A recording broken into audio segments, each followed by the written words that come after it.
Selamat mendengarkan podcast ini. Shalom saudara, kebenaran hari ini berjudul Menunggu Jemputan.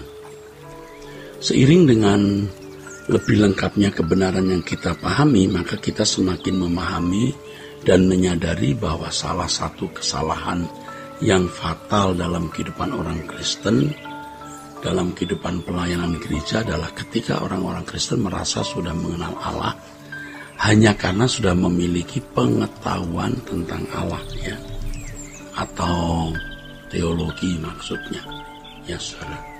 Begini, dan inilah saudaraku sekalian, ya, yang membuat sekarang ini banyak orang mendadak menjadi pembicara, menjadi pengkhotbah, ya, dan berbicara tentang Allah di media sosial, serta merasa bahwa apa yang mereka katakan itu benar, ya, begitu. Bukan tidak mungkin memang yang dikatakan bisa benar, yang dikatakannya memang benar, bisa benar. Tetapi sesungguhnya Allah yang hidup, Allah yang nyata harus dijumpai atau dialami, saudara, ya. Tidak mengecilkan arti pengetahuan tentang Allah, ya, atau teologi, ya. Tetapi saudara, marilah ya saudara, kita benar-benar ya saudara, berusaha untuk menemui Allah dan mengalami Allah, saudara. Tentu dimulai dari doa yang dapat kita lakukan setiap hari, ya, doa pribadi, ya. Kalau kita sungguh-sungguh mencari Allah, maka seperti yang difirmankan, saudaraku, carilah aku selama aku berkenan ditemui, maka kita mencari Dia, maka kita bisa menemukan Dia. Bisa, benar-benar kita bisa menemukan Dia, saudara. Kita bisa memiliki banyak ilmu tentang Allah atau teologi, tetapi itu bukanlah modal atau bekal seseorang pasti dapat menjumpai Allah, ya. Kita harus betul-betul menemui Dia dan mengalami Dia, ya saudara, dalam kehidupan secara konkret, bukan hanya perkataan, ya saudara. Dan sungguh-sungguh Allah itu dapat ditemui loh saudara, dapat ditemui, jelas. Sehingga seseorang dapat memiliki pengalaman dengan Allah secara real. Inilah kabar baik itu. Inilah kabar baik, bahwa Allah bisa ditemui, ya. Pasti bisa, karena Allah itu Allah yang hidup. Nah, hal ini mestinya membuat hidup kita bergairah. Sebab memang gairah kita mestinya hanya dapat dinyalakan kalau itu bertalian dengan Tuhan yang menjadi kehidupan dan kehormatan kita. Oleh sebab itu adalah bijaksana kalau kita menghindari perdebatan, menghindari banyak bicara, dan kita mau mengalami perjumpaan dengan Tuhan setiap hari atau secara nyata, ya. Cukup itu, ya. Kita menghindarilah, ya, perdebatan, banyak bicara, dan kita hanya mau mengalami perjumpaan dengan Tuhan saja, ya. Setiap hari, ya. Mungkin orang bisa bicara apa saja tentang kita, tetapi perjumpaan kita dengan Allah harus berbuah dan menunjukkan bahwa kita tidak hanya berteori mengenai Tuhan, tapi kita mengalaminya secara langsung dan nyata. Buah dari kehidupan seorang yang mengalami Tuhan itu, saudara, antara lain, ya, pertama, kekudusan.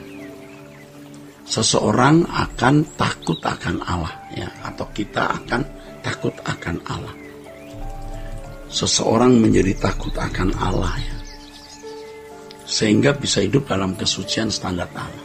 Kedua, menjadi tidak tertarik lagi dengan keindahan dunia.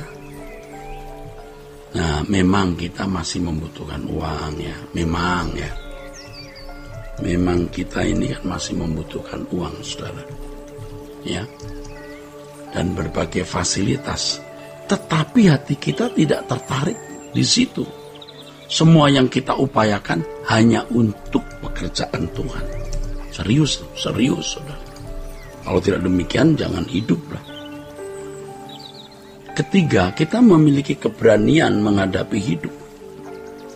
Artinya, orang yang sungguh-sungguh ya mengalami perjumpaan dengan Tuhan itu ya, secara langsung itu tidak takut menghadapi hidup dengan segala masalah yang ada, dengan berbagai ancaman.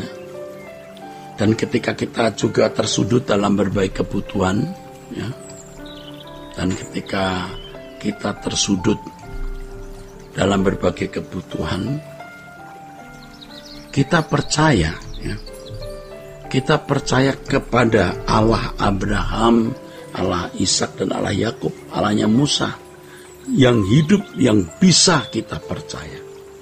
Nah, itu ciri orang yang benar-benar ya menemukan Tuhan atau menjumpai Tuhan, saudara. Akhirnya ciri orang yang benar-benar menemukan atau menjumpai Tuhan itu, saudaraku, pasti rela berkorban apapun untuk dia, untuk Tuhan maksudnya, ya, untuk Allah. Kita bersedia menjadi anggur tercurah dan roti yang terpecah. Nah, ini bukti orang yang sudah bertemu dengan Tuhan. Bagi kita berkorban untuk pekerjaan Tuhan adalah kebutuhan, bukan lagi sebagai kewajiban, saudara. Kebutuhan. Prinsip hidup adalah bagiku adalah Kristus dan mati adalah keuntungan. Ini prinsip hidup yang benar, saudara, ya. Yang benar. Prinsip hidup yang benar. Bagiku hidup adalah Kristus dan mati adalah keuntungan. Lalu kita merindukan pulang ke surga. Lalu orang itu merindukan pulang ke surga. Nah, sebenarnya kalau seorang sudah tidak lagi merindukan pulang ke surga, itu berarti ada yang tidak beres, saudara. Loh, orang nggak mau pulang itu kenapa? Nah, di sini ada unsur-unsur yang menuju sikap berkhianat kepada Tuhan. Kalau orang tidak ingin pulang itu, besar potensi melakukan perselingkuhan rohani.